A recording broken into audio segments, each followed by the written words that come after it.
aad ugu ducaynaya oo hambalyeynaya oo salaamaya ardayda ka qalin jabisay dufcadii sagaalaad jaamacadda bariga Afrika faraceeda degmada Ceerigaabo waxaan u baarigayaa oo u ducaynayaa sidoo kale macallimiintii iyo waayeelkii ku soo taabacay ee waqtiga badan geliyay ardayda waxaan sidoo kale u ducaynaynaa maamulka jaamacadda iyo dhammaan madaxda hormuudada kulliyadaha kala duwan oo aan iyagana kaalintooda ku amaanayno uguna ducaynayno in Ilaahay miisaanka xasanaadka u saaro waxaan soo dhaweynaynaa marti sharafta kale ee xildhibaanada leh mayor ku-xigeenka degmada Ceerigaabo iyo maayarka degmada Ceelafweyn taliye qaybeedada macallimiinta maxadada agaasimaha isbitaalka guurtida iyo dhammaan madaxda kale ee waqtigoodii u soo hurtay inay kala qayb qaataan ardayda qalinjabintan maanta aynu fadhino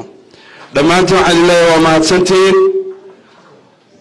waa kaalin weyn waa waqti aydan dayicin waa waqti aan idinka dayacmin waa waqti aad maanta la qaadateen bulsho tii ugu mudnayd arday qalin jabisay oo bartay qalinka sida wax loogu dhiciyo ama qalinka sida loogu xirfadaysto sidoo kale saxaafadana waa mahadnaqaya hadal badan baa la soo tiriyay waxaan si gaar ah kaliya laab ugu mahadnaqayaa oo aan ahayn arrin hore u dhacday maamuus iyo maxaan ku raada amaana noo haynaa maamulka jaamacadda bariga Afrika sida ay halku dhiga uga dhigteen nabadgelyada mar labaad iyo mar saddexaad baan idinku amaanaynaa waan idinku ducaynaynaa hoolka dad badan baa fadhiya oo boqolaal ku dhow ama ka badan boqolaal ka badan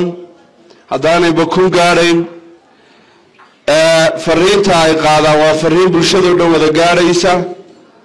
waa xilligii ugu mudnaa iyo madashii ugu mudnayd waxay qaadatay kaalinta maanta ugu sarreysa jaamacadda bariga Afrika kaalinta aynu ugu ogaal badnaan doona xasuusnaana doona xilliyo dambe haddii Ilaahay idmo waxaan sidoo kale aad ugu amaanayaa halka waayeel badan baa ka hadlay nin walba waxa halkan laga lahaa inan baa u dhiganaysa